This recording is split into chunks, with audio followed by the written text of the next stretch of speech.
All right. Hello, everyone. My name is Professor Puleng Sekgalo, and today we are continuing with our troubleshooting. We are continuing with our question and answer session, and I hope that from Tuesday's session, you've had the chance to think about possible questions that you can ask and also to revisit your work and see where you might be stuck and issues that you might have questions on. So as I indicated on Tuesday, today is a continuation. We're continuing with the questions related to your research journey, questions related to your actual thesis work or dissertation work, or questions related to the proposal journey. So depending on where you are on your journey, if you have any questions, today is your chance to ask those questions, and I will try to the best of my ability to respond to the questions. And as I indicated again in our previous session, if there are questions that I am unsure of, I will note them down, because we will again have another session in future focusing on the Q&A. We have these multiple sessions to try and give you the opportunity to ask questions that may have not been covered in the formal sessions that we had, or based on those formal sessions, if there were things that were still unclear. These sessions are meant to offer you the opportunity to revisit some of those things.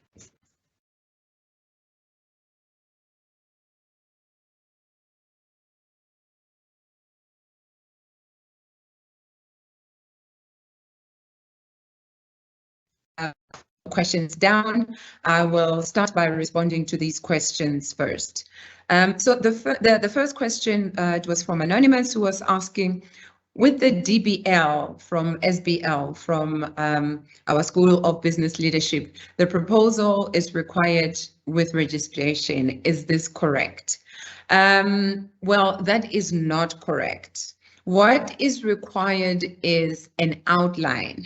While some colleagues or some people might call it a proposal, I think it tends to be a bit confusing for students, because remember, you will register for the proposal module. So it would not make sense for you to already come with a ready completed proposal and then you register for that same proposal to work on that proposal. So what the university requires, and not just SBL, but other disciplines and other colleges as well, is that you have an outline. So let's call it a mini proposal. You need to have an outline where you indicate the questions that you're thinking about, where you need to indicate your tentative topic that you would like to focus on should you be accepted by the university.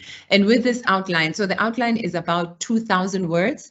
And within these 2,000 words, you need to provide your topic. You need to provide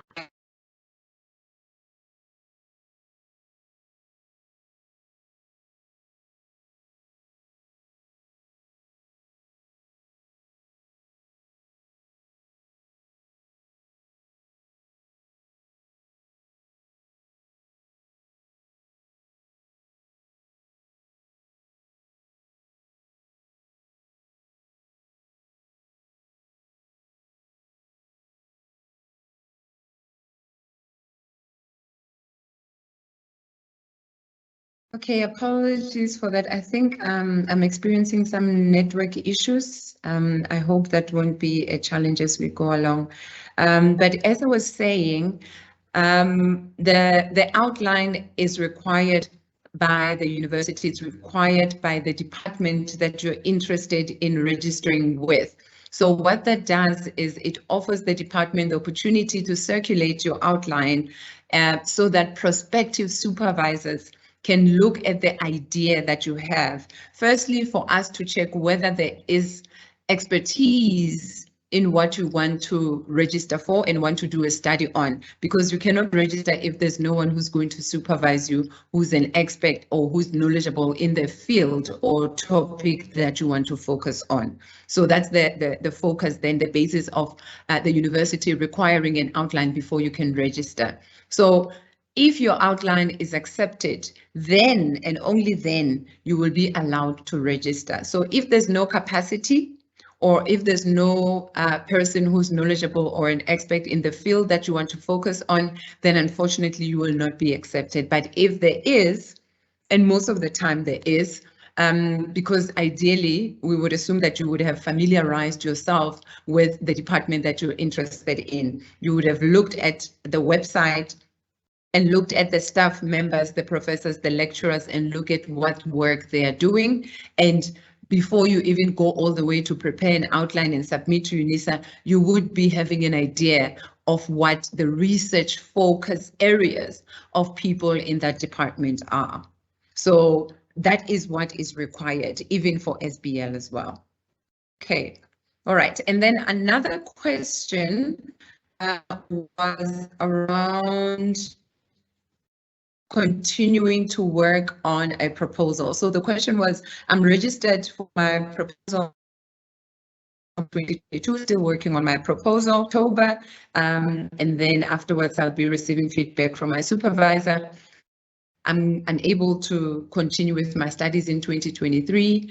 Can I continue working on my proposal even though I'm not registered? So you are going to be applying for deferment for 2023.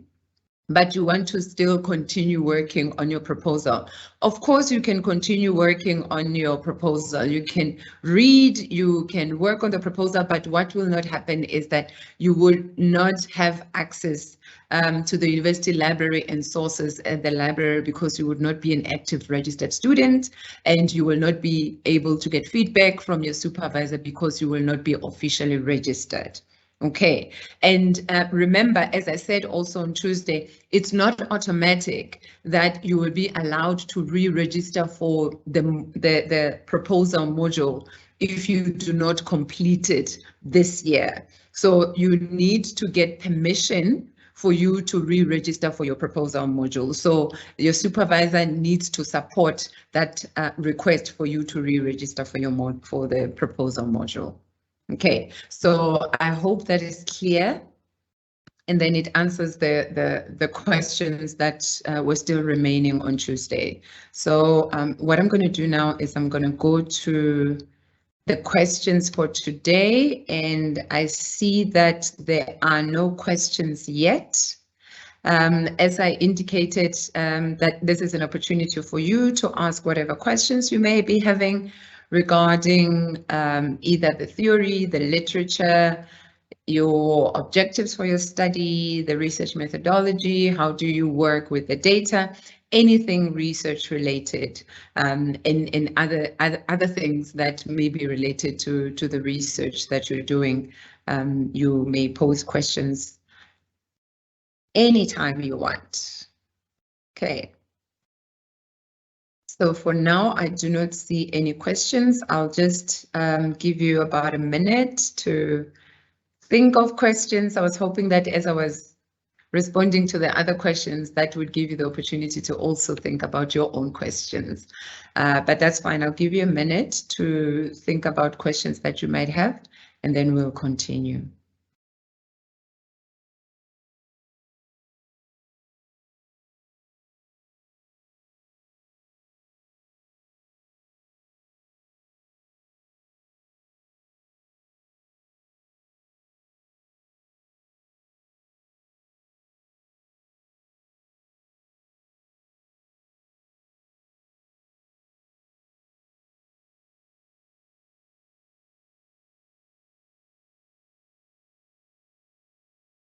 Okay, there does not seem to be any questions yet.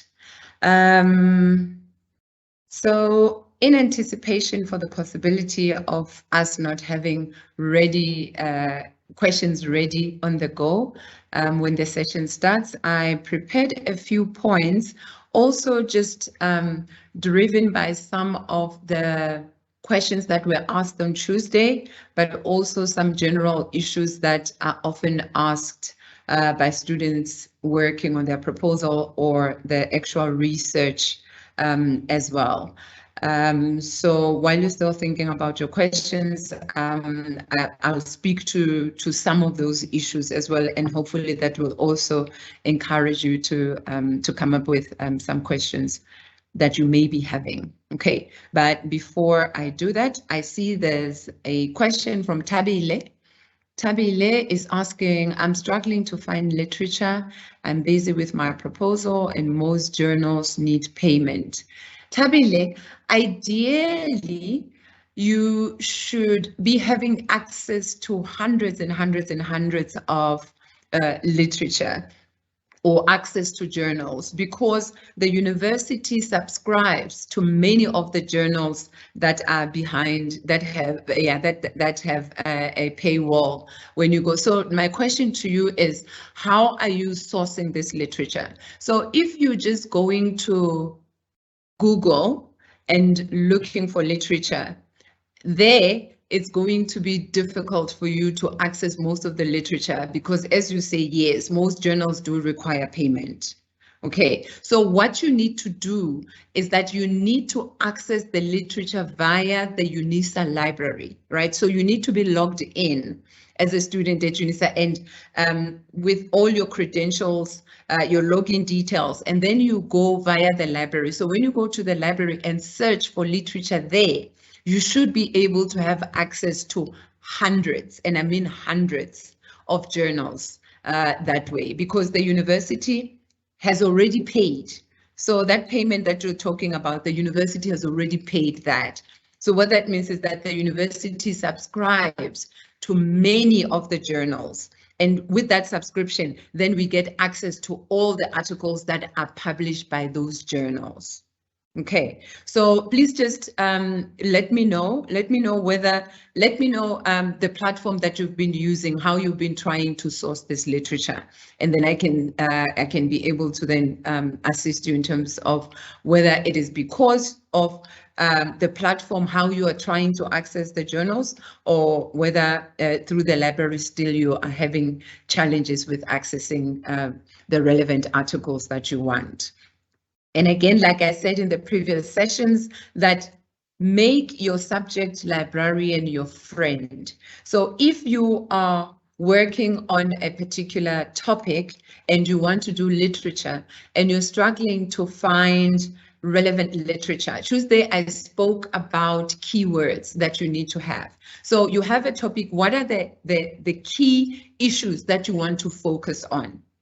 Right, so think of a number of phrases or concepts that when you contact the subject librarian, you can say, I'm doing my PhD, I'm doing my master's, this is my topic, and I'm busy with literature, and I would like relevant sources that focus on these issues. And then your librarian can be able to assist you with a list of possible articles that you can consider. Okay, that is very, very helpful. I do that, I've done that, even though we can do it ourselves now because it's so easy to just go online and access the information.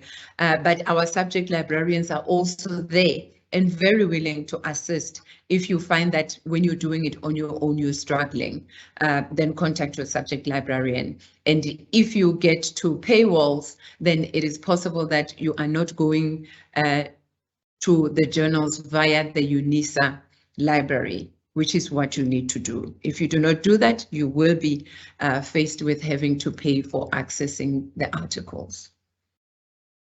Okay, Anonymous, is it possible to submit proposal for budget support, such as bursaries, along with the proposal? Well, Anonymous, it depends where you are submitting the request for money to, right? So if, for example, you are applying for funding to the NRF, yes, the NRF does require information regarding the study that you are intending to embark on. So then we can call that the proposal, right? So your proposal or the content of your proposal will form part of that application. If you are applying for funding from an avenue such as the NRF, for example, they have an already determined platform where they will be asking you specific questions about what is your research about. Give us a brief description of what the work is about. What are the objectives? Give us information on the research methodology, how you're going to go about doing that work. So in that case, when you already have a proposal, it becomes easier for you because you can draw from your proposal and then input that information onto the online platform of the funder that you are wanting to approach. But if it's a different funder where there isn't an online platform where you want to approach a possible funder for funding, then you can most definitely submit your proposal as well as a way to support your application. But remember, again, depending on who your funder is, you also don't want to bombard your funder with very academic focused type of document, which is what your research proposal would be. So what you would submit to me as your supervisor would not necessarily be the same as what you would submit, for example, if maybe you are applying to Anglo-American and they say they've got bursaries, and then you want to give them information on the work that you're going to be doing. So how you would structure your work will again be driven by who you are approaching for funding. Okay, so in your proposal, you have steps in terms of what you want to do. You're going to do this kind of study. You're going to do this study at a particular location, and you are intending to interview so many people or to survey so many people in 5 different regions. So all of that is directly linked to your budget. If you're going to be going to 5 provinces, that's going to require money, right? So you, as part of your budget, you indicate that I'm going to need accommodation for 3 nights in Mpumalanga, for 3 nights in Limpopo, because I'm going to be doing 1, 2, and 3. So your proposal will definitely act as support for you to apply, because you are explaining further there in the proposal where you're going to be doing this work, why it's important to do this work there, and how you're going to be doing this work. And as a result, you then need funding to support you to be able to do that work. All right. Okay. I hope that helps, Anonymous. And please, if you've asked a question and in my response, there's certain parts of your question that I didn't respond to, or you still want to ask a follow-up question based on the response that I've given you, please go ahead and do so. Okay. Okay, Naima. What are the timeframes for examination committees once dissertations are submitted? Okay, Naima, clearly you were not at Tuesday's session.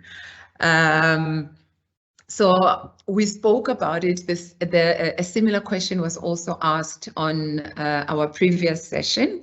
And what I indicated was that there are different stakeholders at play, and there are different processes that need to be followed. So when you are done and you have submitted for examination, you and your supervisor can sit down and relax. You are not part of the examination process. Within your respective department, there is an examination committee, if you will, and a person who's put in charge of your particular examination. This person is called a non-examining chair. So this person is the one that communicates with the examiners, follows up with the examiners, and they are the person whom the examiner submits their report to. Okay, so that's the person within the department. But then there's also the College of Graduate Studies, where the examination process, all that aspect and other aspects, of course, linked to your studies is handled. So from the time that you submit, from the time that the examiners have been appointed, the examiners are given a period of about 6 weeks to 3 months to examine your work. So let's say 3 months and look at the most longest time.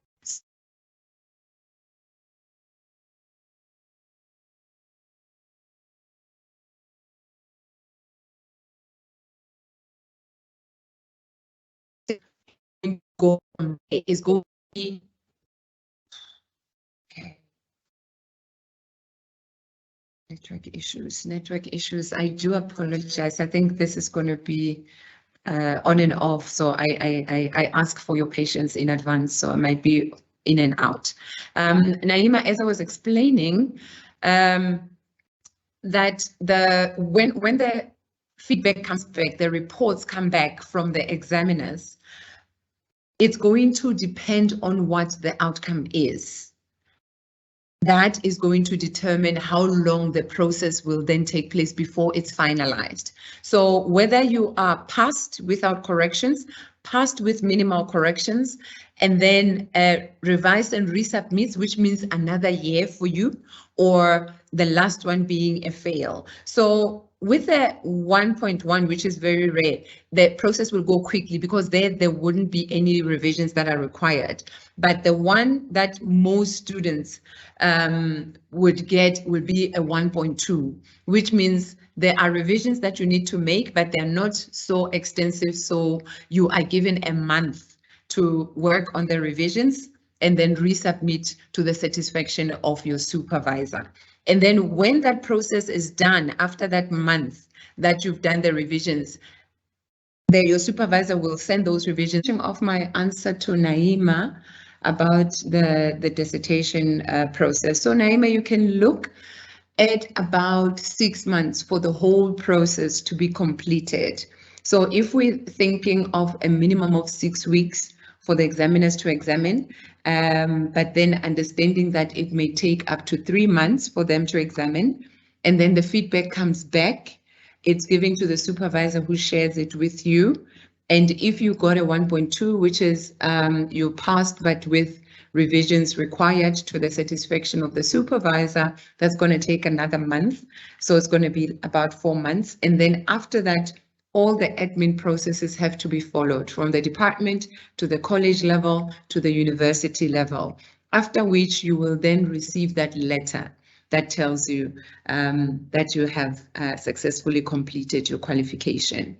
So let's say more or less it should take about 6 months for the process to come to completion. Okay, so of course it may take a little less than that, and sometimes unfortunately it may take longer than that, depending on the circumstances as well. Sometimes the examiners are delaying with giving the feedback, which then delays in you getting the feedback, so that may happen. But from the university side, we try as much as possible all the time to expedite the process where possible. Okay, I hope that helps. Could you also maybe explain if a process exists for masters to upgrade to PhD within the same project and what that process entails? Well, Naima, you are forward thinking, and I like that. At the moment, UNISA does not have that in place. However, it is work in progress. There are talks about the possibility of that. So obviously, as you know, with such processes, we're talking about policy because there are policies in place. We're talking about consultations and all of those being revised, reviewed, and also processes of consultation also being looked into. There are other universities where you can where a master's can be upgraded to a PhD. So obviously those universities, UNISA is also using as a benchmark to try and check at what point, when the work is at what level, what processes are used. Sometimes your work is so good that it is the examiner, him or herself, in the feedback, when they come back with the feedback, they suggest that this master's should be upgraded to a PhD. Sometimes the work as it stands is good enough to be upgraded to a PhD. So it will be the same project, obviously, because it's work that you've already done that went for examination, and then the examiner then says this work should be upgraded to a PhD.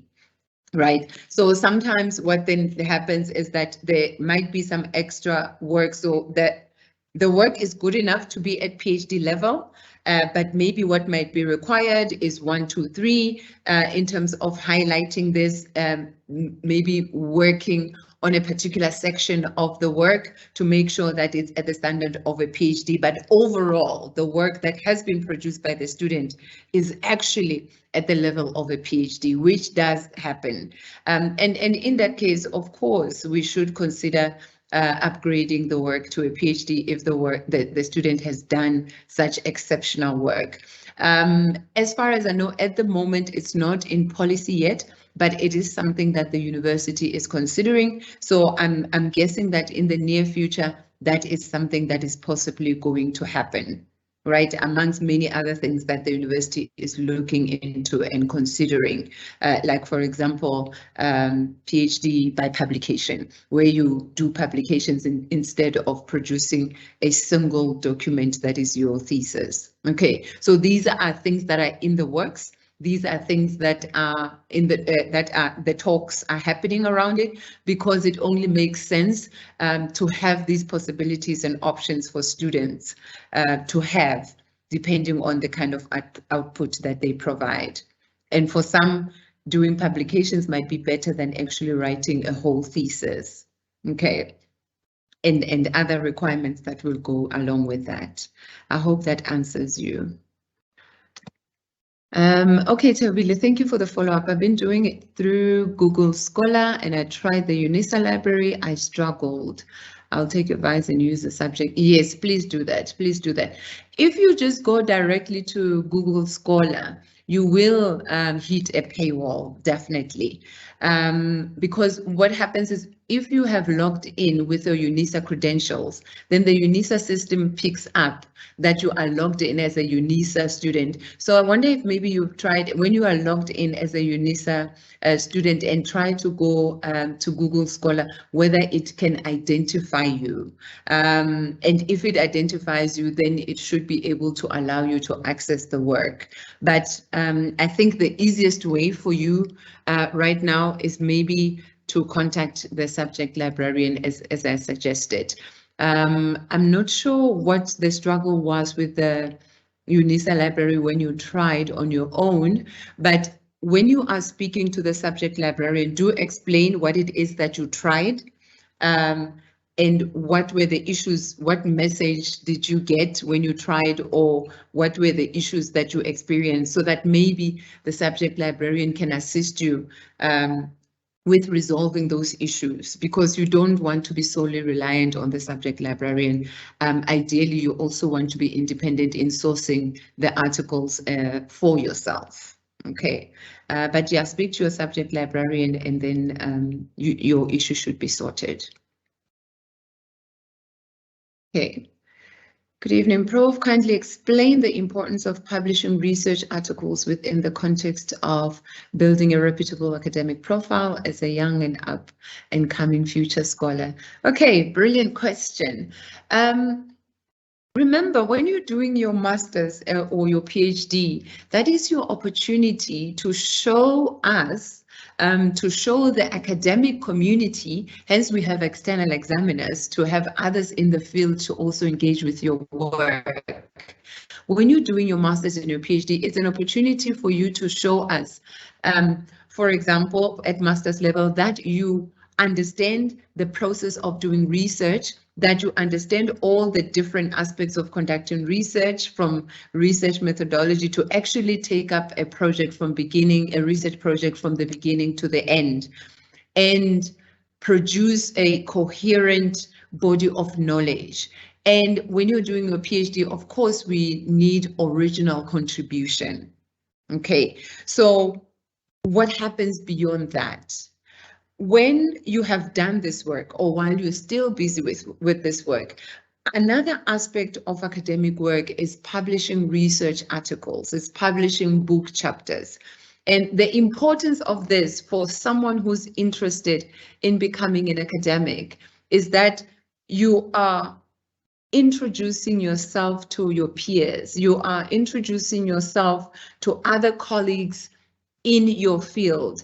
You are also sharing the knowledge that you have produced. So that is why it's important for you to conduct research and not just sit with that research, but actually disseminate the work. So when you publish articles, you are disseminating the work. When you're publishing articles, you are contributing to your field, to your discipline. When you are publishing articles, you are providing knowledge to upcoming and other emerging scholars to engage with your work, to draw from your work, to critique your work in a way that allows you to continue building on what you're doing. And then, of course, you are establishing yourself in your field as a scholar, as a researcher. And that's what publishing does, right? So that tomorrow, other students in your field who are studying can draw from the work that you've produced. And if we want our disciplines not to die, if we want our disciplines to continue looking at different ways to answer questions, to think about innovative ways to look at issues within our disciplines, to communicate with each other, that as I'm sitting here, through my work, I'm in conversation with someone who's sitting in Korea, with someone who's sitting in London. That's what publishing does, right? And that's why it's important within the publishing arena to think about citations. Are people reading your work? Who is reading your work? Is your work visible? And also when people are reading your work, it's also a sign that you are doing interesting work, but you're also doing work that others are interested in engaging in or engaging with.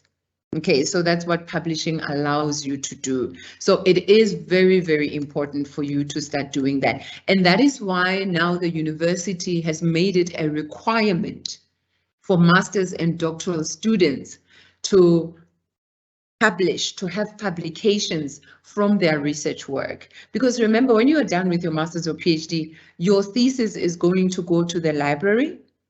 And luckily these days, it's electronic. So there's an electronic repository that is there, that when people are even doing their literature reviews for their proposal, for their thesis masters, they can also draw from your thesis. But you also want to go beyond that as well, where you produce journal articles. Whereas in the past, it was all hard copy. So if I'm interested in a particular work and I check and I find that you're doing that work, I have to physically go to the library to access that work. And now, because things are online, it makes it easier.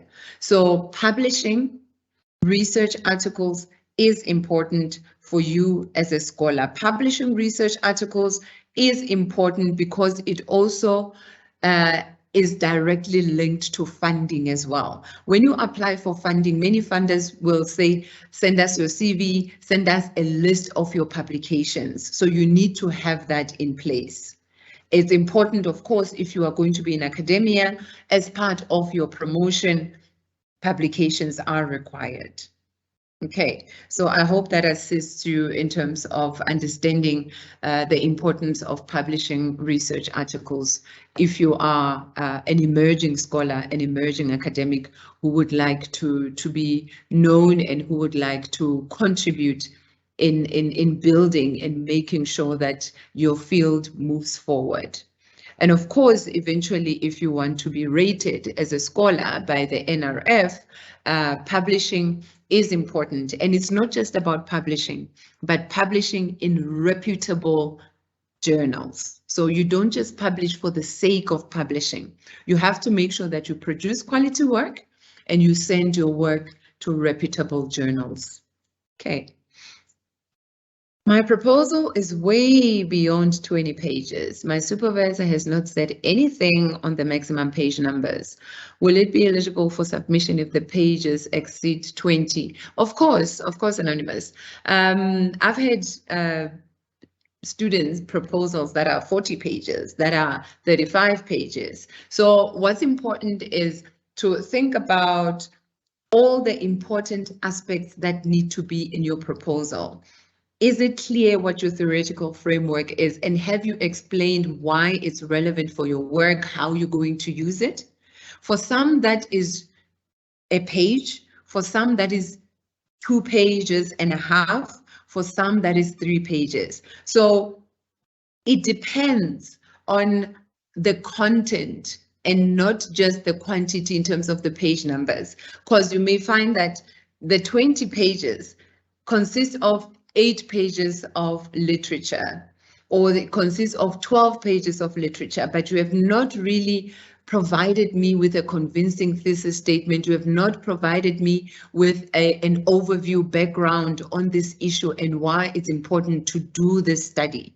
So again, trying to strike a balance in terms of how much you need to put in your proposal is very important. So it's not just about the number of pages, but also the content in terms of the number of pages. 20 pages can be fine, that's enough, that's okay.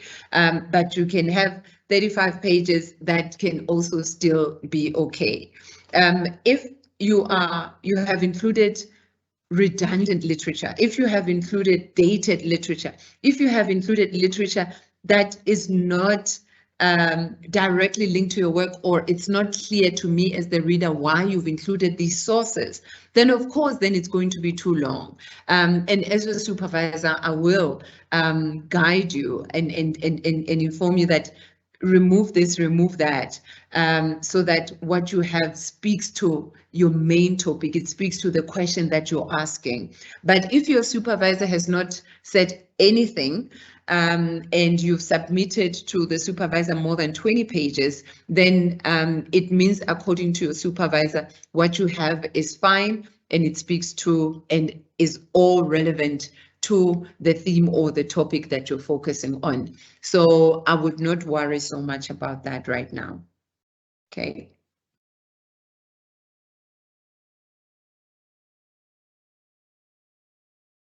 Okay, again, anonymous.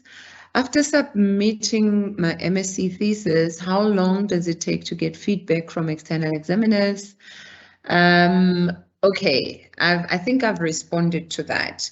Whether you're doing an MA, you're doing an MSc, or you're doing a PhD, the process is the same. Okay, the examination process is the same. The only difference is the number of examiners. Obviously, there are fewer external examiners for a master's than there is for PhD. However, in terms of the time frames, it's the same. The examiners are given the same time frame in terms of how long they should take to examine and give feedback. So as I indicated earlier, you're looking at about 6 months at least before you can hear back and get feedback, or 6 months including the feedback, right? Because if the examiners have taken 3 months, then it comes back, then you do your revisions, and then, as I've indicated the other steps before, then you're looking at about 6 months, hopefully, before you can finalize everything and prepare for graduation. Okay. Do we have to defend the research? Again, not at the moment. There was a question earlier around upgrading of a master's to a PhD, or a PhD by publication that I spoke to as well. And the answer for this question is exactly the same. The university is currently working on a policy around what we call the viva, where you have to defend your work.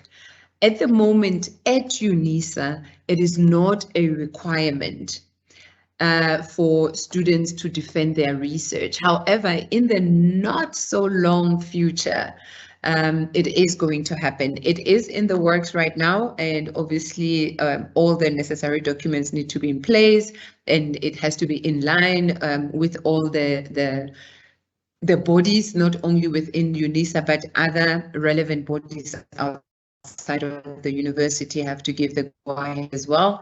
It is coming on Universe. So depending on how far you are in your process, for those of you who are doing your proposal, if it's going to take you 2 or 3 years to complete your studies, chances are maybe by the time you submit for examination, you might also be expected to defend your research, where there's going to be a panel where you discuss your work and you ask questions, you defend what you've put on paper.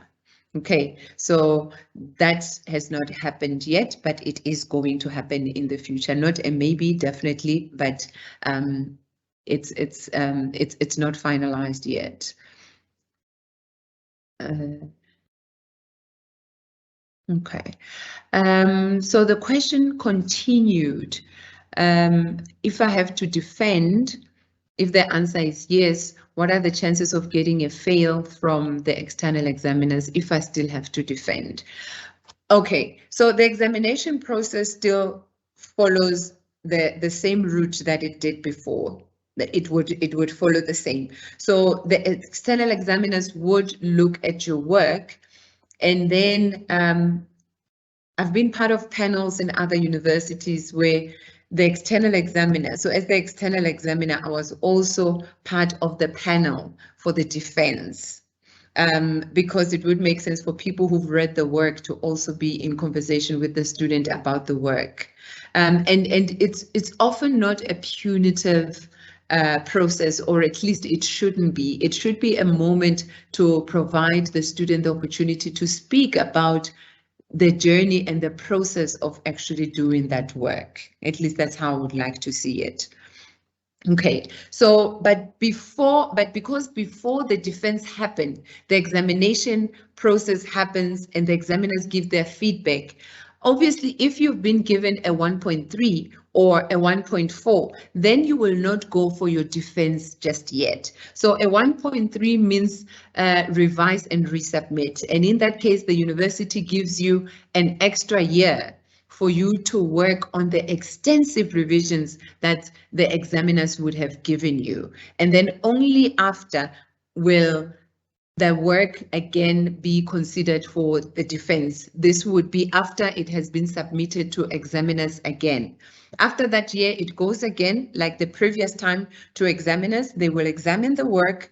After examining it, if they feel that it's now much improved and is of good quality for it to be passed, you will then get your 1.2 or your 1.1 if maybe with the revisions you just came back and did amazing things. So it's only then that you will then defend your work. So to answer your work on whether the examiners can still fail your work, yes, they can still fail your work. They're working on what's in front of them. And what's in front of them is your thesis or dissertation. They read that, they review that, they examine that, and then they give feedback based on that. So their feedback, if it says 1.3 or 1.4, then it means the defense will not happen anytime soon. And 1.4, of course, it's a fail, so it's a different story altogether. All right. So that's how we anticipate it to work going forward. Why is it that some M&D student works are still not in UNISA repository? Well, it depends when they graduated. There was a bit of a delay. I'm not sure how recent those M&D students that you're talking about have graduated. With COVID, there were a lot of delays. And I will say as a result of the past 2 years and some of the challenges linked to what happened in the past 2 years, the library colleagues are still playing a catch-up game.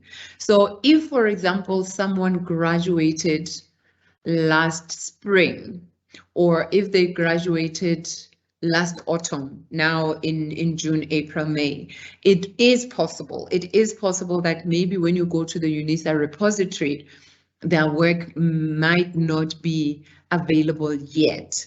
But please note that eventually all the M&D student works will be in the UNISA repository. And what the university is doing as well, because I'm assuming you're talking about the online repository, the work that's online, is that there's a lot of M&D works that were produced before we went online. All right. When I was talking about the work that was submitted, that was hard copy, and so a lot of scanning, a lot of updating, a lot of ensuring that the work goes online is being done. So there are dedicated staff members in the library that are working on this. So the reason why some M&D works are still not in the repository is that the library staff is still working on it. Eventually, that work will be available in the repository. Okay, and of course, that particular student, if they're interested in finding out or getting the progress of what's going on, they can be in contact with their former supervisor or in contact with the library directly and ask and find out what's going on in terms of the progress with the work going online. All right, you can do that, but I know that our librarians are really inundated with making sure that they get up to date with putting everything in their repository. Okay, but they will finally be there.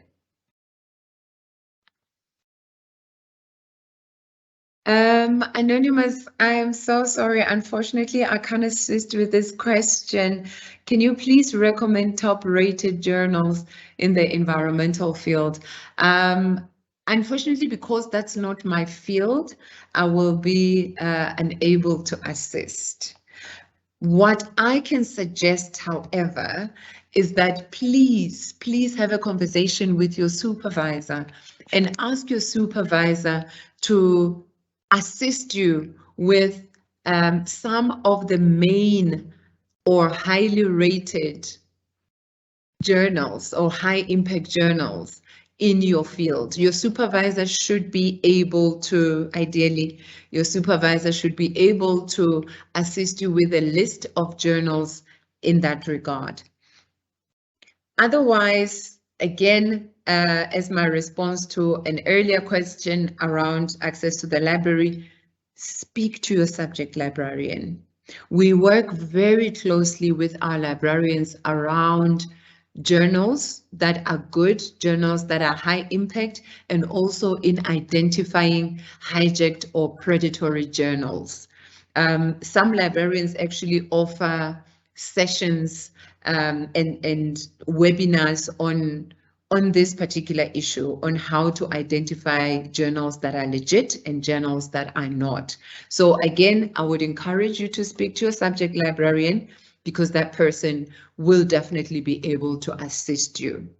And so speak to your supervisor, speak to your subject librarian, and then thirdly, there is a list of accredited journals. All the journals that have been vetted and that have been deemed as being of high quality and therefore subsidized by DHET are on that list. So if you can get access to that DHET list, then you can be able to go through that list. It's got hundreds of journals, but only those that are rated. And it's an Excel spreadsheet, so it's easy to navigate because it also shows you the different databases of the different journals. And you can easily, because it's on an Excel spreadsheet, what you can also do is you can check specifically for environmental science journals, and then it will then go to those journals specifically so that you don't have to sift through hundreds of journals, right? So you can do that, and that should be able to assist you. When you've got access to those journals, to that list, then you know immediately that those are the highly ranked journals. But if you want specifically, because your question says top rated journals, so that to me would mean high impact journals. if you want a list of the high impact journals in environmental sciences or in the environmental field, then your subject librarian would be the best bet because they work specifically with those databases. And so that person would know the specific high-ranked journals because that would be linked to the impact factor. The impact factor of a journal is linked to the rating of the journal, and it's linked to how that journal would be ranked. Okay, so speak to your subject librarian, and maybe in the next session, let me know how it goes or how it went. Okay. I was re-registered in 2022 on RP. Okay, you're using acronyms. I'm not sure what RP is. I was re-registered in 2022 on RP or research proposal. Okay, that's what that is. And the crack has commented and sent me back on the research proposal through my supervisor. But my supervisor said nothing except say, look at the crack comments. Okay. All right. So when you're working on your research proposal, you're working very closely with your supervisor. And the way the processes work at the university is that you work on your research proposal. When you have completed your research proposal to the satisfaction of your supervisor, then your supervisor gives you the go-ahead to submit that proposal, which then goes to the review committee within your department. That review committee provides feedback on the proposal, where they say we're happy with it or we're not happy with it. And when they say they are happy with it, then it means you have passed your proposal. And when you have passed your proposal, then you work on your ethics clearance application. Now, what the ethics committee, the CREC, needs to focus on is the ethical issues related to your work, right? So this would mean mostly, not only, but mostly the research methodology, zooming in on the research methodology. How are you going to be conducting this research? Where are you going to be conducting this research? With whom are you going to be conducting this research? So issues around privacy, issues around respect for the people, issues around marginality or marginalization, issues around protection. And if you are in the natural sciences, again, depending on the kind of work that you're going to be using, the specimens or the samples that you're going to be using, where you're going to be getting that from, how invasive or not is the research that you're going to be doing. So depending on the field that you are working in, the CREC will then look at that and then determine whether this work is low or high risk. Okay. Please pardon me, I'm just going to plug my computer. So what the CREC will then do is that they will provide you feedback linked to how your study is perceived in terms of the risk levels, right? So ideally, CREC is not meant to then comment extensively on the proposal itself, because it is assumed that when the review committee of the department has given a thumbs up for the proposal, that the proposal is fine. But what I'm hearing in your case is that CREC has said you should go back to your research proposal. And of course, issues of ethics would be linked to what you said in your proposal. So it means revisiting your proposal and focusing specifically on the issues that have been flagged by the ethics committee.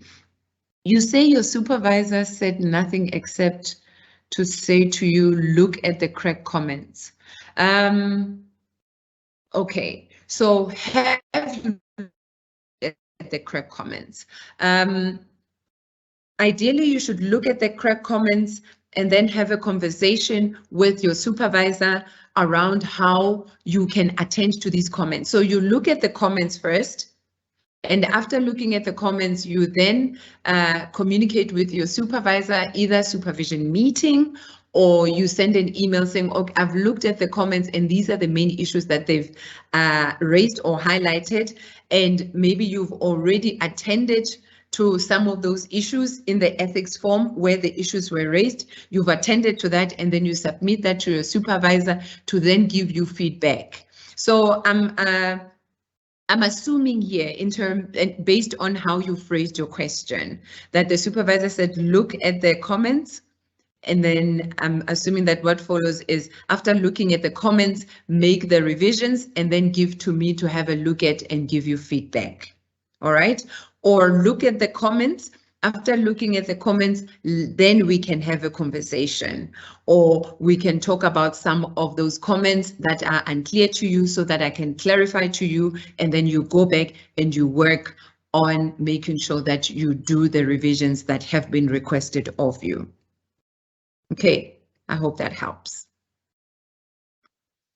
Okay, Anonymous, you're actually doing your PhD proposal.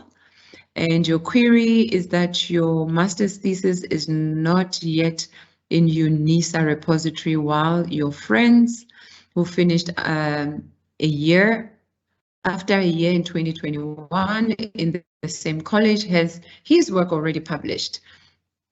Okay, so your master's dissertation is not in the repository, but a fellow student's master's is in the repository, and your fellow student's master's was completed after yours.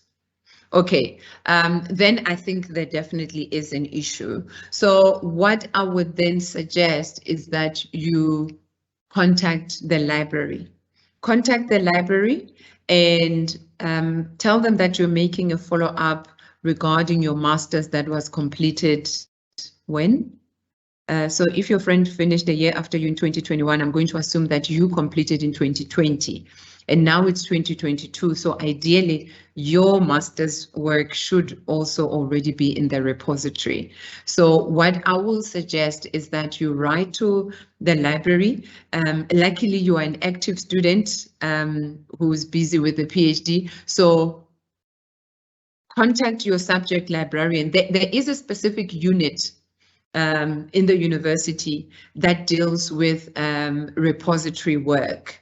So I don't have the name of the colleagues yet, and I'm not sure whether as a student you can contact them directly, but you can definitely contact your subject librarian, indicate this issue that you've just indicated now, and ask them to assist you in finding out what the issue could be, and whether your master's is maybe in the queue somewhere, or maybe it was missed by mistake somehow, so that you know what is going on. It has been 2 years now, so ideally it should be in the repository.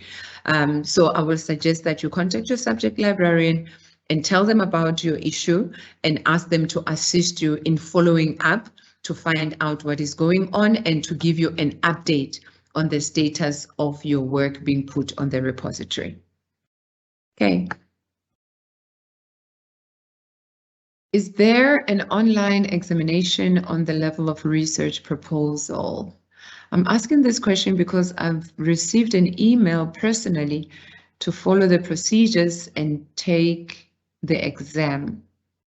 I think it is mistakenly sent to me. Yeah, I think it has been mistakenly sent to you. There is no online examination linked to master's and PhD research proposals. No. At master's and PhD level, there isn't such. The only examination process, and I say this in inverted commas because you should not see it as an examination, but a review process that assists you in strengthening your work, so that by the time you get to the thesis phase, things are very clear.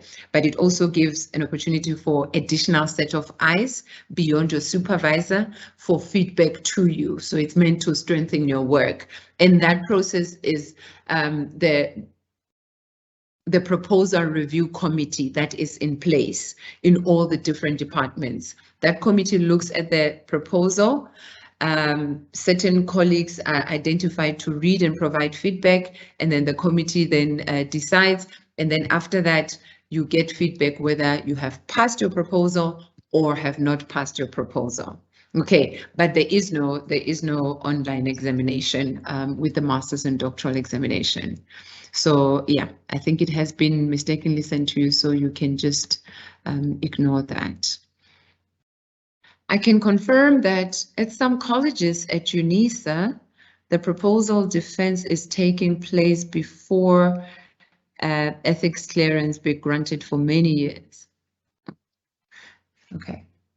The proposal defense is taking place before ethics clearance can be granted for many years. I'm not sure I understand the question, but yes, the proposal has to be completed. The proposal has to be reviewed. So in some departments, in some colleges, the proposal has to be defended. I know of one department, for example, in the College of Human Sciences, Development Studies, that is a practice, or it has been a practice. I'm not sure if it's still the case now that processes continue changing, that when you are done with your proposal, you submit it to the higher degrees committee. So each department has got a higher degrees committee. So the higher degrees committee then reviews the proposal, and then they make a decision on whether this proposal should be passed or not. And then in certain instances, the student is invited to be in conversation with the committee regarding the proposal. Okay, so that has not been a standard university policy, as we understand that some colleges have got their own procedures. Some departments have got their own procedures, which is allowed as long as those procedures are not in direct conflict with the university policies. And so some departments put these procedures in place as an added layer to assist the students. So for some departments, they believe that they may read the proposal and they may have questions based on what you've put on the proposal. So instead of having a back and forth, where you submit your proposal 10 times, they rather have what they call a proposal defense, where they come and have a conversation with you regarding your proposal, and where you can defend some of the claims that you're making, and also get feedback and input from the committee in terms of how you can strengthen your proposal. So that is there. In other departments, like psychology, for example, it's not called a defense, but a proposal presentation. So you work on your proposal with your supervisor, but you also get an opportunity to present your proposal. And at that presentation, other colleagues, other staff members, even other students are invited, and you present, you're given feedback, and it's an opportunity again for other people to ask you questions, but to also provide some suggestions on how you can rethink certain things, or you can consider other things that you might have not considered before. But it's not a standard practice across the board. So yes, definitely, I agree with you. Other colleges, other departments do have the proposal defense, but it's not a standard university policy. And that's what I was talking about. At the proposal level, and also at the actual thesis and dissertation level, the defense is not a requirement. But at proposal level, it's done to assist in the building and strengthening of your proposal and increasing the chances of you passing your proposal. Okay. And obviously, you cannot go for ethical clearance application before your proposal is complete and your proposal is accepted. So in that regard, definitely, you're saying that has to take place before the ethical clearance can be granted. That is correct. Ethical clearance comes only after you have received the thumbs up for your proposal. The last part of your question speaks to for many years, unless if you're saying this is a practice that has been happening for many years, that is correct, that is true. It has been happening within other colleges and specific departments as well. I hope you're not saying ethical clearance takes many years for other people to get. I hope that is not the case. And I hope I've answered your question. If there was, I misunderstood your question, please go ahead and post again and clarify so that I can be able to answer you properly. Okay, Anonymous. And then another question. I'm so sorry, I think I will butcher your name. I apologize in advance. Temesgen. Temesgen or Temesgen? Your question is that you are developing an instrument, a questionnaire, to answer the research questions, okay? So how many questions are required to address each question of the dissertation? Okay, again, there is no standard number of questions that need to be in place. The question is, are the questions that you have formulated going to assist you to answer the research question or questions that you've put forward? So let's say you have 3 research questions, and then you are developing a questionnaire. So you need to look at the research question, because remember, the research questions are not like interview questions. They're not specific questions. They are broad questions that you are asking. So you need to then look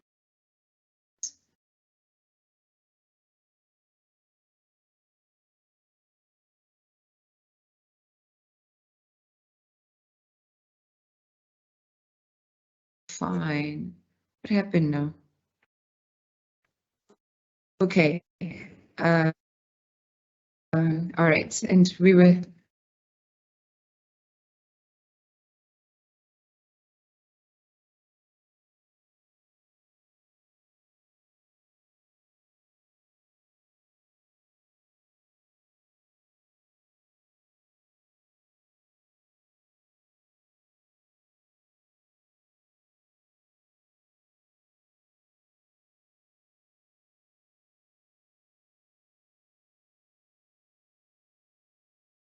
Yeah. Okay, and we're back. And once again, it's an evening of apologies. I apologize.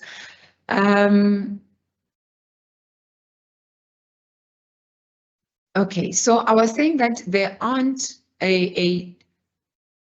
isn't a definite number of questions that are required for you to address a particular research question. So you need to determine whether these 3 questions that you have formulated are going to assist you to answer that research question. These 5 questions that you have formulated, are they going to answer that research question that you have, right? So again, you don't want to have questions that are too limited, that are not going to assist you to be able to answer your research question.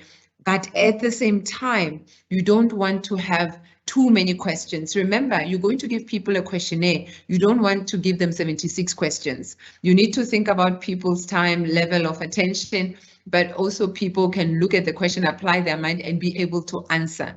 If you give a questionnaire that is too long, by the time I get to question 15, I'm exhausted, I'm not reading it properly. So that might lead to challenges when it comes to the reliability of the data that you're going to get. Okay, so make sure that when you develop an instrument, you look at the main questions that can assist you to respond to that research question that you have.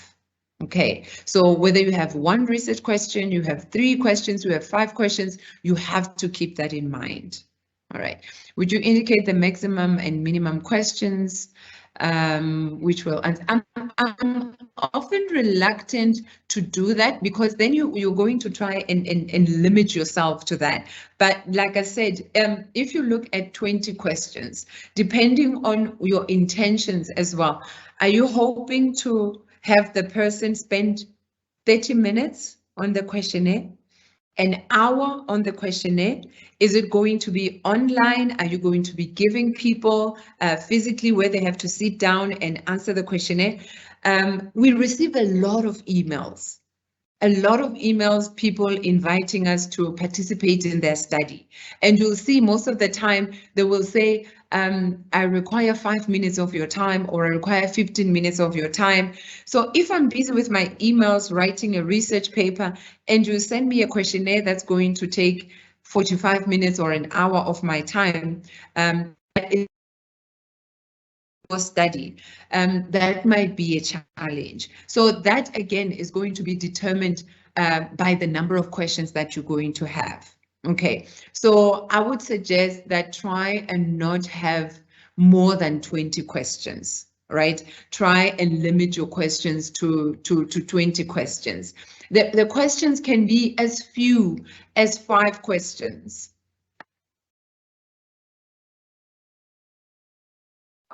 Yeah, I know.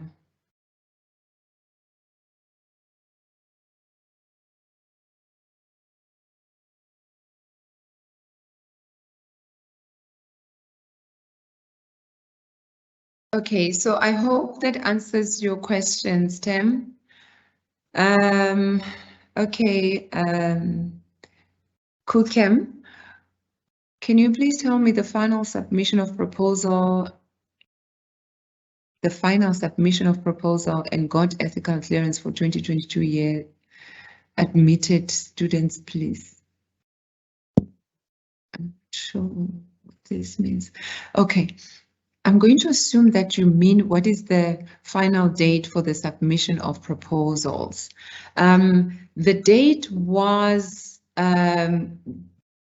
originally, the date is October, it's often October. However, the university has given an extension for this year, for 2022. So the final submission date for proposals for 2022 is now going to be November. I apologize, I just don't have the exact date. I think it's the 12th of November. Okay.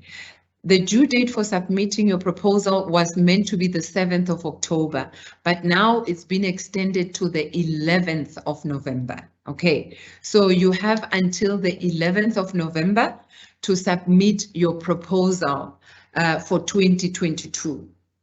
Okay, and then ethical clearance. Ethical clearance, there is no final deadline for ethical clearance, right? But that does not mean that you should relax when it comes to applying for your ethical clearance. What I would suggest is that as soon as you receive feedback, so when you've submitted your proposal for review, start already working on the documents for your ethical clearance. And then when you get feedback for your proposal, and when you have passed your proposal, immediately complete your ethical clearance application documents and submit those documents so that you can get the clearance that you require. Because remember, you cannot start working on your research, collecting your data before you receive the ethical clearance. So the earlier you start with that process, the better. Because remember, your ethical clearance application has to go and sit in front of a committee. And the ethics committee does not sit every day. It does not sit every week. So the sooner you submit your ethical clearance application, the better for you in terms of getting feedback. And then that also avoids delay in terms of actually starting with the data collection aspect of your work. Okay, so there is no deadline in terms of dates for the ethical clearance application. However, you want to do that as soon as possible after you've received the go-ahead for your proposal. When you have passed your proposal, make sure that you work on and finalize your ethics application. Okay, I hope that answers you. Let's see if there's another question. Many thanks, Prof. Okay, all right. So you're just telling me, thank you for the appreciation. And I'm glad that the response that I've given you was helpful, was useful, and yeah, you have no follow-up question. All right, that's wonderful. Okay, so I'm scrolling down and I'm not seeing any more questions. Okay, okay, here's another question. Which period is it advisable to complete the proposal in order to register to the next level the following year? Well, Anonymous, the deadline is the 11th of November. So that is the latest that you can complete your proposal. However, you should not wait for the deadline, right? So you can complete your proposal by June. You can complete your proposal by July. And what that does for you is that you will get your feedback sooner, right? Remember, it takes about 3 to 6 weeks for the review committee to work on your proposal and to give you feedback. So by August already, you could have gotten your feedback saying you've passed your proposal. That's wonderful. And then you start with your ethics clearance, which will also take maybe a month or 2 months, depending on when you are submitting it and whether it's closer to the meeting of the committee, or maybe by the time you submit, the committee set the day before, which means then your proposal will be reviewed next month when the committee sits again. So that those are some of the things that determines how soon you can get your feedback, right? So in terms of re-registering in the following year, you have ample time. You have ample time. Remember, as a master's and doctoral student, you have until, I think, the end of March in the following year for you to register. So you can still register in February, register in March for the academic year of 2023. So let's say you've completed your proposal in November. By the due date, the 11th, you submitted your proposal.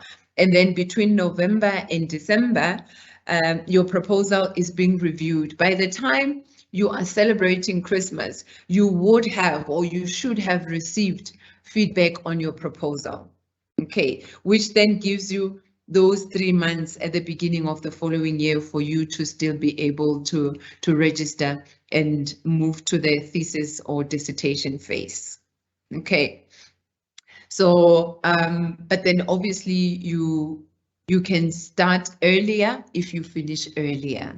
If you finish your proposal by June, let's say because some students, the delay is because they registered late also. So if you registered for your proposal at the end of March, then it means you only started working with your supervisor in April.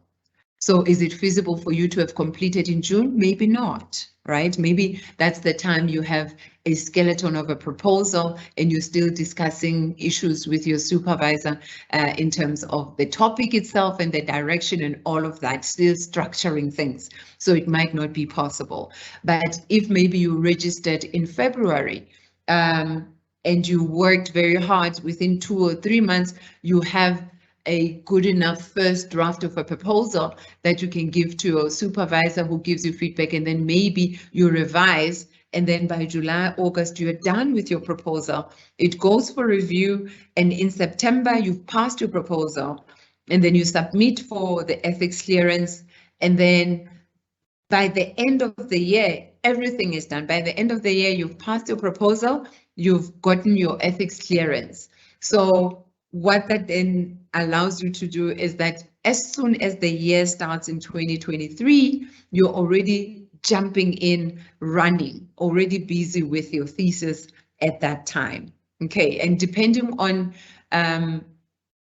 the conversation with your supervisor, the negotiation with your supervisor, you can already be starting to work on chapter 1 and chapter 2 maybe, even though you'll revisit chapter 1 at the end because you want your chapter 1 to speak to your conclusion chapter, but you may have your chapter 1 and maybe start working on your chapter 2, which is what the proposal assists you to do. You've already done some legwork when it comes to literature.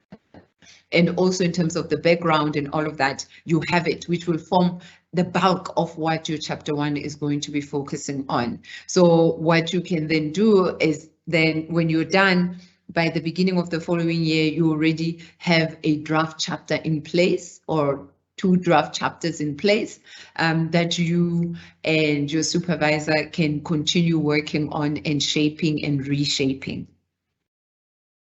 Okay, Anonymous. I hope that helps you. Okay.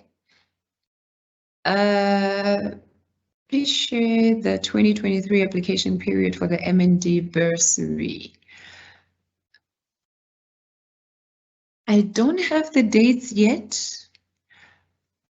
I will find out. I will find out the dates for when the application is going to start for 2023. And in the next session, which I think is going to be in the 2 weeks maybe, Q&A session, I will come back to you with the feedback. But also, I would encourage you to also check the notices, right? Check the notices on my UNISA. If there's no notice on my UNISA, maybe also just the website as well, the UNISA website, because what often happens is that when the application period starts, or when it opens, the application opens, there will be notifications that are put out so that the students can be aware, can see, and can start applying. So in the meantime, make sure that you check announcements on my UNISA, also check the website, and if by the next session the call is not out yet, I would have tried and hopefully succeeded in getting the information for you on when you can possibly expect the applications to be announced. Okay, the call to apply for bursaries to be announced. Okay, at the moment, I don't have the dates for you. Oh, okay. I see my colleague Dineo has responded. So Anonymous, and to all of you, there is information that is available. So funding postgraduate bursaries, there's a link that's been provided. Thank you very much, Dineo, so I don't have to do any homework. So please make sure that you click on that link and you'll find all the information that you require.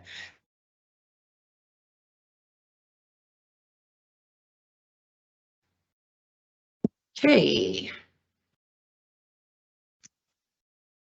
All right. Let me see if there's anything that I missed.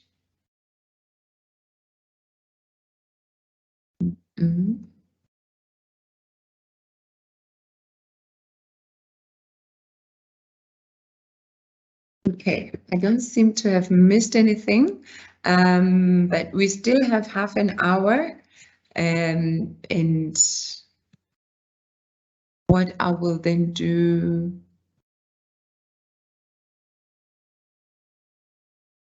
Okay, I'm looking at some of the dismissed ones.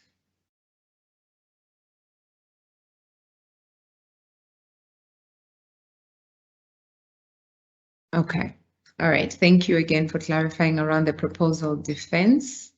It's procedures that are in place and not so much the policy. And I think there's a difference between the procedure and policy in terms of what you're required to do as policy, but also procedures that are put in place by the department to make things easier for the department or for the college, but also for the student as well. But like I said, they're always in line with the university policies, and whatever procedures are put in place should not be in conflict with the actual university policies on M&D studies at UNISA. Okay. All right. I would like to do just a quick presentation, which will also serve as a summary of some of the things that we have highlighted today, but also highlighted on Tuesday as well. Okay, so and I'm looking at this as some frequently asked questions. Okay. All right, so I'll run through this very quickly. So on Tuesday, we spoke about the Turnitin process and how the process works and some of the questions that were raised around that. All right, so when you are working on your proposal, you need to understand that you need to subject your proposal to Turnitin before you submit it to the reviewers for your work to be reviewed, right? But also the same applies to your actual thesis and dissertation now. So when you're working on those as well, you have to make sure that you subject your work to Turnitin well before submission, okay? And as I said, with Turnitin, it's testing for originality. So it's looking for similarity. So they use the similarity index to check how similar is your work to what already exists, and in what way is the work similar? Is it to a point where it can be deemed as plagiarism, or is it similar in ways that shows that maybe you did not acknowledge the sources properly? So that's how you need to look at it. And if you look at your M&D procedures as well, you'll see around integrity and plagiarism how some of this has been explained there as well. I indicated that you are assigned to a class, so you enroll to the Turnitin class enrollment via your MyLife account. And I'm assuming that all of you by now have that account. You already have a class that you're enrolled in. Okay. You submit your work online, and you will remain in that class for the duration of your study. So from your proposal level, and when you're working on your thesis and you're subjecting some of the subjects to chapters to Turnitin, that will also be within the same class that you would have started with your proposal. Okay, you can submit the proposal and each chapter before the final completed study is submitted. That will make your life easier at the end, where you don't have to be dealing with 180, or depending on how long your work would be, maybe 250 pages now, that you would have attended to many of the issues that might have popped up along the way, that by the time you have a completed document, when you do put it on Turnitin, that the similarity index is very low. Okay, and you are offered 3 opportunities with your draft, and then you, depending on the feedback, you can do the revisions, and then also the final as well. So for the proposal, when you have the draft, and then when you've now done the revisions as per your supervisor's feedback, and the very, very final proposal that you are going to be submitting for review. I know oftentimes because of time, and sometimes you submit your first draft later, that most students would only submit the final proposal. But please note that you have the opportunity to actually submit at different phases of your work. All right. As the supervisor, I would have access to your report and have to interpret the originality report alongside what the report is saying, but also in conversation with you so that we can see what needs to be revised, what are the areas of concern, and how we can attend to those.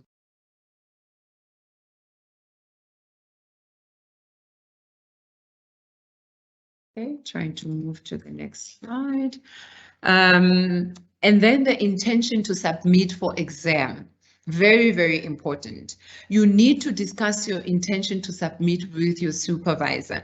There is a form that you have to complete, but please understand that you need to get your supervisor's permission to submit, unless, of course, if maybe there are disagreements between you and your supervisor, and you feel that you want to submit for examination without your supervisor's consent. The form does provide the opportunity for you to indicate whether the supervisor has agreed or not. And obviously it becomes more complicated and complex if the supervisor has not agreed, because maybe the supervisor feels the work is not ready. Sometimes the student feels that the supervisor is just delaying them. So those kinds of challenges need to be dealt with, right? And ideally,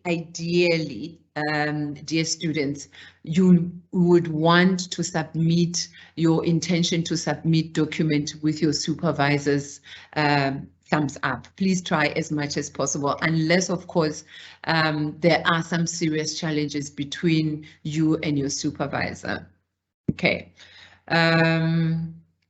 Again, in your M&D procedures, all these things are there. Students have to indicate the finalized title on the intention to submit form. So along the way, you might have an initial title at the beginning of your study, but maybe by the time you submit for exam, that topic that you registered with 2 or 3 years ago has now changed based on the work that you did, how it got transformed along the way, and at the end, you and the supervisor decided that no, actually this title does not really capture the content of this work, and then you decide to change the title. So when you are submitting, you need to indicate the finalized title. There are forms that indicate the initial topic and the final topic, because it's important to have an agreement on the title and have it approved, because that is the title that's going to appear on the cover of your dissertation or thesis. Okay, and these are the processes that follow, which are also linked to the duration, the questions that you asked earlier in terms of the duration of the examination process, right? You inform CGS of your intention to submit, so that form that you submit and when you submit it, it goes to CGS, the College of Graduate Studies. And you need to do this at least 2 months before the date of submission, because when you do this, then the process of identifying examiners can also start as well, right? When you've submitted your intention to submit, then there'll also be communication with the supervisor to inform the supervisor to start, or the department, depending on how the processes work, the department to start thinking about the potential examiners for your work. So that happens well in advance. Before, you cannot say next week you want to submit, because that creates a lot of challenges and it might delay the examination process. All right.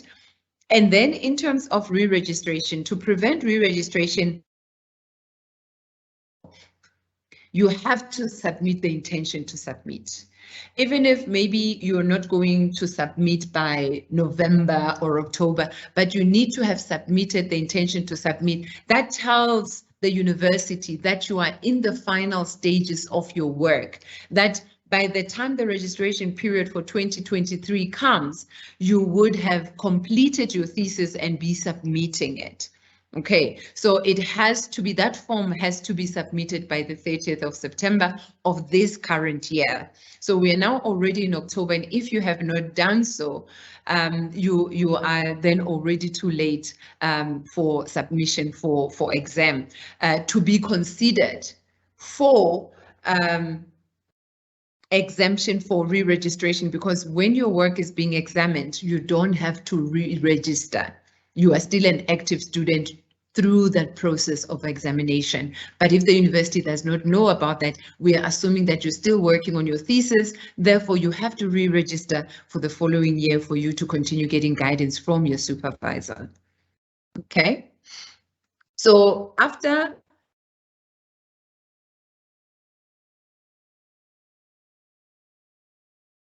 you submit the final document.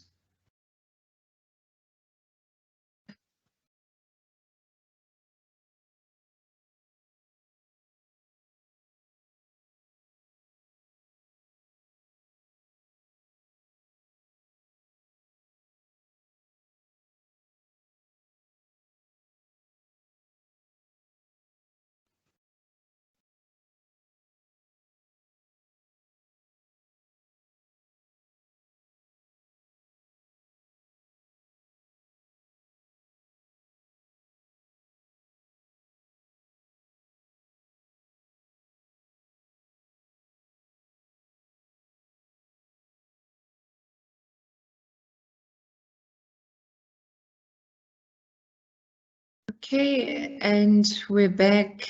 I'm so sorry. I think I'm going to start rounding off now because the network is really making it difficult for us to have a productive, uninterrupted session. Okay, so here's another question. Do I have to register after I've submitted my dissertation for marking? That is what I was talking to right now. It's the exact issue that I was focusing on the slideshow that I was showing, that when the university is busy with the examination of your work, you don't need to re-register. Okay, so if, for example, you submit now in November for examination,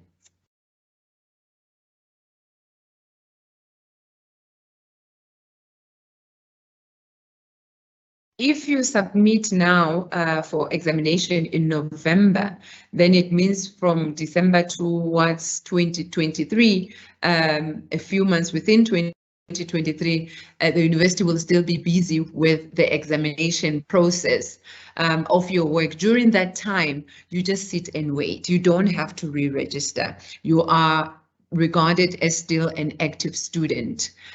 You are not required to re-register, and in that time you still have access to all the university systems that you would be having access to when you were still busy with your thesis. Okay, so that when the feedback comes back, the report comes back, and you're required to do revisions, the comments from the examiners might be saying you need to read a little bit more on a particular issue, elaborate on something, and that elaboration would require you to do a bit extra reading, to consult certain literature. Then you will still have access to the library. You will still have access to online platforms that are linked to the library, but also linked to you being a student. You will still have access to all of that, even though you are not actively registered in that academic year. In the university system, you are still considered as an active student, and you should be having access as a result, but you don't have to pay. You don't re-register when the examination process is ongoing. Okay, all right. I think I'm going to stop here. I don't see any more questions. I'm really hoping that with the next session, the network will be kind to us, and that I will continue with some of the points that I wanted to share that I had put together in a presentation. The disruptions are just a bit unnerving. And I would like to apologize. I would like to apologize on behalf of myself. I would like to apologize on behalf of the College of Graduate Studies for these interruptions. But most of all, I would like to thank you sincerely for your patience and for not leaving the session when we were having interruptions and challenges. Yeah, these are the days of our lives right now. And we have to find ways to work around